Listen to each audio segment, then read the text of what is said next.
So what do you do if you want to remember the words, the phrasing, the exact buzzwords, the examples, but you're afraid you'll forget it in a speech, a presentation, or an interview, or a media interview? Well, for starters, don't put that much pressure on yourself. You're not a Broadway star skilled in memorizing words and then making it sound completely natural.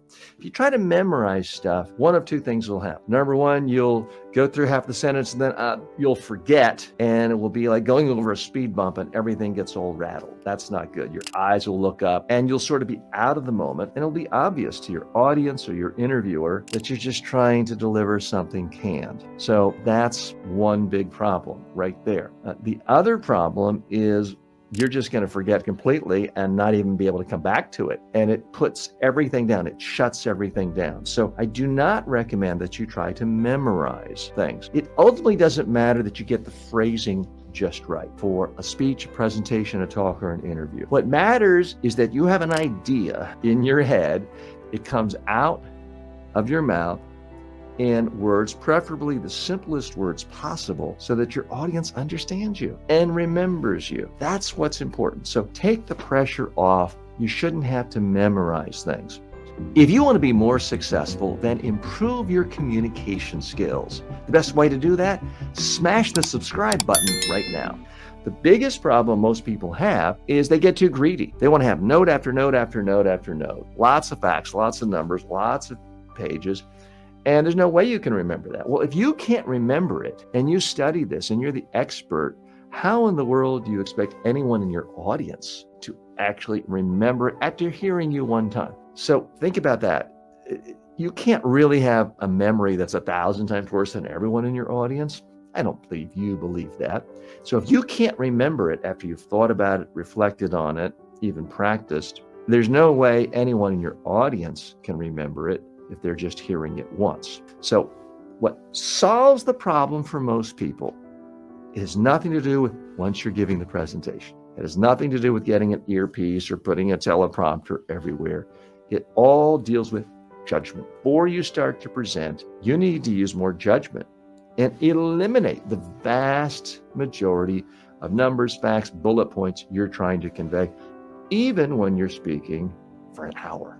Focus, narrow things down to just a handful of points. Literally, how many are there? Is that 100 points? No, that's 5. Focus on a handful of points. Then think of an example for each one. Think of a story for each one. And you're saying, well, TJ, fine, but how am I going to remember the order? Well, here's where I can help you. I want you to use notes, but specific notes, not the notes you typically use, which is probably small print and 5-10 pages. I want you to put it on a single sheet of paper. I want you to use large font, and I want you to try to limit it to maybe 3 or 4 words per line so that you can just occasionally glance down and look at it. Now, you can do this even in a job interview, and most of the time no one will notice. And if they do notice, they won't care because you're looking at them most of the time. You're conversational. You can have confidence because you don't have to worry about, oh, what if I forget? Well, if you forget something, just glance down. Recently, I had to give a 1-hour speech. These were my notes. This is what I used for a 1-hour speech. It's one single sheet of paper. It's bold. It's just a few words. It's not a full sentence. It's not a full paragraph. There's not different indentations and all that stuff. It's simple. It's clear. I can glance down. I see a point. I know I'm going to talk about it for a couple of minutes.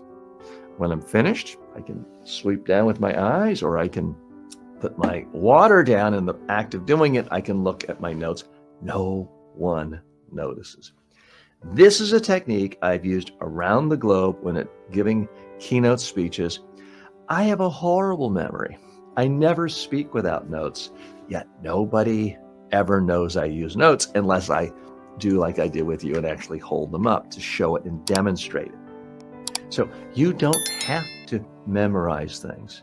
You also don't have to get it word for word the right way. Which is more important is that you can just present in an engaging way and show your passion and your emotion. That's what will make it interesting and engaging.